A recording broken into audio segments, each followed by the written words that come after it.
It's showtime. Hey there, internet friend. This is me, Bradley G, here in Friendly Fridley. And I just got done doing a TikTok. I don't do that very often. I also went live on Twitter X it's called. So today I want to share a little bit about what my friend Sean Hurdle and I talked about with the Web 3.0. I kept on saying 0.3, but it's not 0.3, it's 3.0. Web 1.0, Web 2.0, and Web 3.0. So I'm going to read a little bit to you for what ChatGPT decided to create as a title for this little chit chat. And it's Wealth in a Web 3.0 World, Profit from Your Passions. And ChatGPT says, welcome to the new evolution of wealth creation. In this video, we dive into how 3.0 is transforming the way we live, work, and earn, and how you can tap into this new digital frontier to monetize your unique talents, creativity, and passions. Whether you're a content creator, entrepreneur, artist, coach, or simply someone with a message to share, Web 3.0 is opening doors to true financial freedom and ownership. Topics covered that I'm going to talk about now is Web 3.0 and why it matters, decentralized platforms and creator empowerment, which is NFTs, DAOs, DeFi, and tokenized income streams, how to build your personal brand in a new digital economy, and turning your passion into profit on your own terms. So get ready to rethink wealth, ownership, and opportunity in the Web 3.0 world. Remember, the future isn't coming, it's already here. Are you ready to claim your share? Subscribe for more content on digital wealth, creator economy, and personal freedom. Like, comment, share, hit the bell to stay updated. See, that's what ChatGPT wrote for me for this description. Personally, I don't like all that hypey stuff, but it gives you kind of an idea. Did that sell you on the concept? I don't know. So here's a quick scenario of what Web 3.0 is. Web 1.0 was when the internet first launched and we had access to global information. We had access to consume. Web 2.0 was when we all of a sudden had the ability to interact. There was actually this social media thing started coming up where you could get on a platform and interact with each other. You could, what was it? MySpace. Basically, that was just a place for you to be. And then things started changing a little bit and you could interact. And now what's happening with Web 3.0 is the internet is kind of reacting to you. Early on, you notice that a lot of people would click on a link for some Nike tennis shoes. And then all of a sudden, every place they went, those Nike tennis shoes were following them around. Well, that's kind of creepy, but it's the way that it is. I mean, when you like someone's post, it's because they have certain interests in things and you end up liking it. That means you kind of like what they like. And then you end up being a Facebook friend. So part of my reason for wanting to be in the event business is being able to connect with humans face to face and talk with each other. And I don't like big crowds, but I do like hanging out at coffee shops and talking about stuff like this and coming up with money-making strategies because I don't want a job. I had jobs when I was out of high school and I've done a couple odd jobs, but personally, I don't like having a job. There's other ways to earn income. It's just a matter of moving a product and putting it in front of a certain marketplace. And if someone likes that product, they will buy it. An analogy I used on my Facebook thing was it's hard to sell a vegan a steak because vegans don't eat meat. You'd have to use one of them fake steaks. So you got to have alignment with your product and your prospect. And I had that when I was booking my magic shows full time and event planners was my market, specifically corporate event planners. And I knew where to find them and I had what they wanted. They wanted a magic show at their holiday party or their sales meeting or their awards banquet or their company picnic or their trade show or their marketing meeting. And that's how I made a living through the basically the 80s and 90s. And now it's in a whole new world and I don't do as many magic shows, although I still do one here and there and everywhere. But there's a new thing out. It's not really new, but it's becoming more popular and people are learning how to abuse it, I guess. And what it is, it's the affiliate model. Some people will start creating these ways of making $1 million. Let me show you how. Join our little program and sell my little program so you can make money. And it's not about someone that has this secret sauce or this special little technique with marketing. Marketing is all about relationships. It's about becoming known, liked, trusted, and respected, either as an individual or as the brand. And that's what marketing really is. It's finding someone that might want something and then convincing them that they should get it. And nobody's should be charging you $900 for a course on how to do that, because you can just go to a free library and get a free book on marketing. And you can learn all that stuff on your own. There is no secret system. There are systems that expedite things a little bit, perhaps, leveraging the internet, and I do some of that. So let me talk a little bit about those abbreviations. You saw that one abbreviation, it was NFTs. That stands for non-fungible token. And I don't even know what fungible means, but it's basically a token that you personally own, and there's only one of them. It's got coding in it and stuff, so it's something that you actually own. So if you created a piece of artwork and you created it as an NFT, there would be only one of those pieces of artwork, rather than doing cut, paste, cut, paste, cut, paste, cut, paste, copy, copy, copy, copy, copy. It makes it a one thing, so it ends up having more perceived value to it because it's a one of a kind. So that's what NFTs are, for those of you that don't know. So a lot of this isn't necessarily about money, although it is about the digital currency, or some people call it crypto, Bitcoin and all that stuff. I still am not heavily invested in that stuff because I don't trust where it's going. I do like the idea of an NFT though, creating your own thing.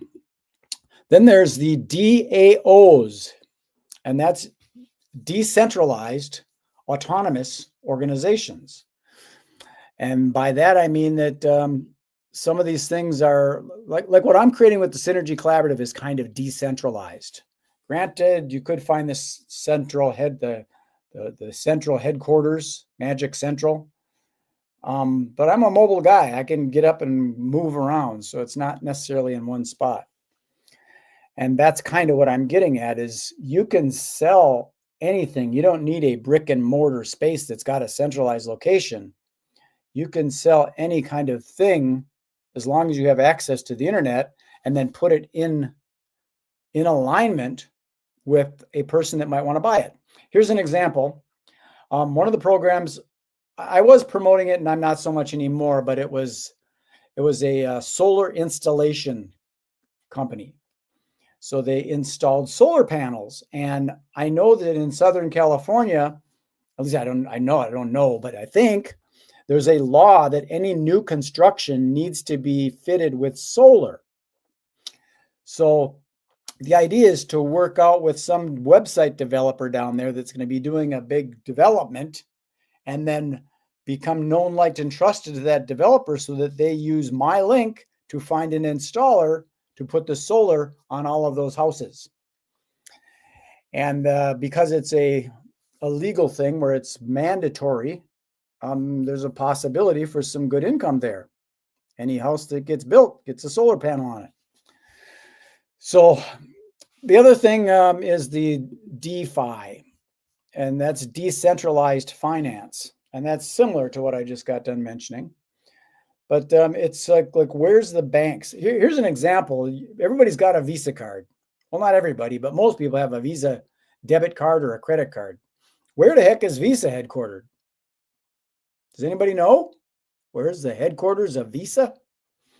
It's known all over the world, and it's accepted at all sorts of different merchants around the world.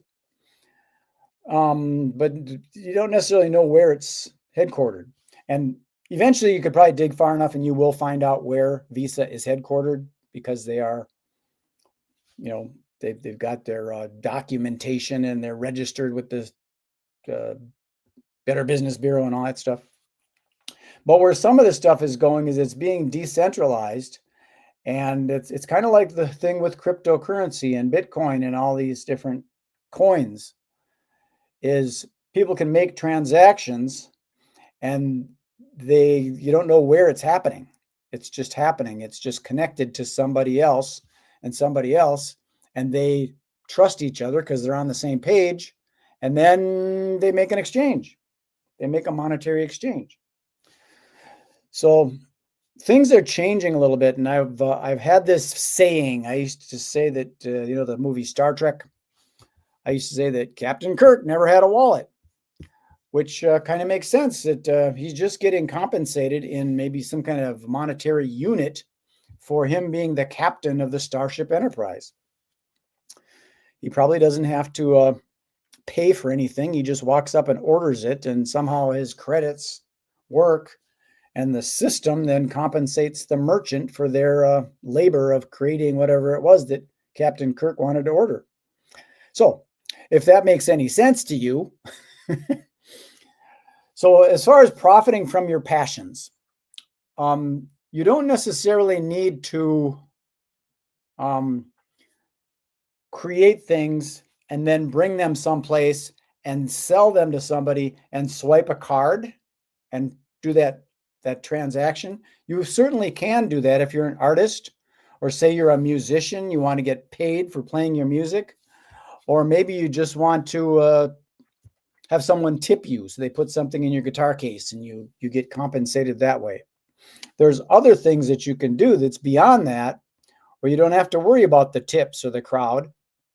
And that would be something like this. If you're a musician and say you like to play outside and busking on the streets because you enjoy it, you can go out there and one step further. In fact, there's a case of someone that did this. I can't remember her name, but I can look it up.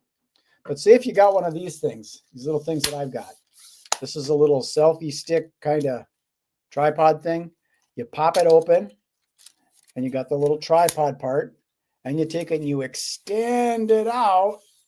Now you can take it and set it behind you with the phone, and you hook the phone on there.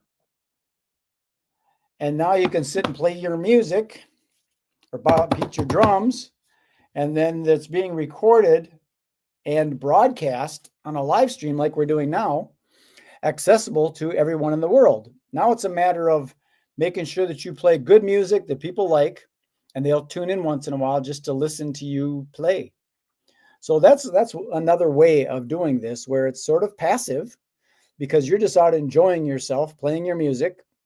I've thought about doing it with my magic. I actually have. I thought about doing my doing magic shows and just live streaming the stuff. And so the other platform I was going to talk about, let me hang on one second. Let me do a little Google search. Patreon music and famous. So the musician famous, what was her name? I can't remember her name. Amanda Palmer. There you go. Amanda Palmer. Her name is Amanda Palmer. And she used this Patreon platform. So I'm going to say it right here. She used to busk on the streets, just getting by.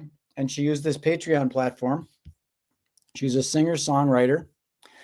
And some well-known female musicians who successfully utilize Patreon include Amanda Palmer, who has raised over $1 million on the platform. And Megan Slancard, an indie musician, has sold over 40,000 copies of her albums and creates a new song for members monthly. So there's a couple of people. Megan Slancard, Slankard, and Amanda Palmer. Those are two people that got creative with their music. And instead of just wanting the dollars in the guitar case, they set up a system like this, broadcasting out to multiple people, and said, go to my Patreon link. They could even use something like this StreamYard platform that I use, where here's an example. If I wanted to sell this StreamYard platform, which I'm going to do right now, if you want to use this StreamYard platform, Brad is an affiliate.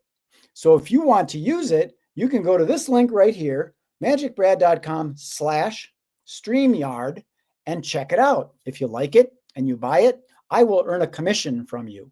Not from you. I'm sorry. From StreamYard. It won't cost you any more money, but StreamYard has worked out an affiliate program where they are gladly paying me a few dollars here and there to promote their software. So That's how a person could do that, just by having a StreamYard platform and play some music. So let me do this as an example here. I'm gonna show you a little something with this red ribbon. Tie a red ribbon. Okay, the red ribbon. Here we go. Ready? 1, 2, 3. Oh, a rose. So there's a little magic trick. I could probably do something like that and just start doing magic tricks on the street. I wouldn't even have to do them on the street. I could do them right here in my office. Over here at my the Magic Lounge, right over there. I could do it right there. So there's ways of doing this stuff, and I believe it's going to be a thing where a person, if their passion is kayaking, all they have to do is go kayaking and hook up a camera on the kayak and just kayak down the river or the lake or whatever, do their thing, enjoy the nature, and record it. And then once in a while, you'd put up a little thing that says, hey, if you're interested in doing what I'm doing, get yourself a kayak and get yourself a StreamYard account, and we can make money together. I'll meet you over at Lake of the Isles, over there at by Lake Harriet or Lake Calhoun or Bidimakaska. Bidimakaska. Did I pronounce that correctly? Bidimakaska. So, I don't know. I'm also an affiliate. If you want to start an email newsletter, I'm an affiliate of this platform called Aweber. Now, here's what I like about Aweber. I've got an account, and it's not costing me anything. It's a free account until I reach 500 subscribers. So I use that to promote things, and as long as I keep it down to 499 subscribers, it's no expense for me, zero. So that's what I try and do, is keep it down. I want really highly qualified people in there. It's not a numbers game for me. It's a matter of quality, not quantity. And that's if you want a Aweber account, you can get one. It won't cost you anything. I won't earn any commissions until you get 500 subscribers. Then I'll start earning a percentage of what you have to pay to use that platform. But if you're making money off those 500 subscribers, that expense is irrelevant. So I've gone for about 17 minutes. I can't believe I talked this long all by myself, but I did. That's all I've got for you now. Now what I'm going to do with this video is I'm going to use some software that I've got, and I'm going to chop it into shorts. Let me see if I got that here. I don't think I got that. I do. Look at it right here. Here's the software that I use called Opus Clips. So if you go to magicbrad.com/opus, OPUS, there's a software there where I take this video, I put it up into the software, and it'll chop it up into about 15 shorts with different titles and different descriptions. Once again, that's Opus Clips, if you're interested in that. Okay, that's all I got for you on this Thirsty Thursday. I appreciate you tuning in.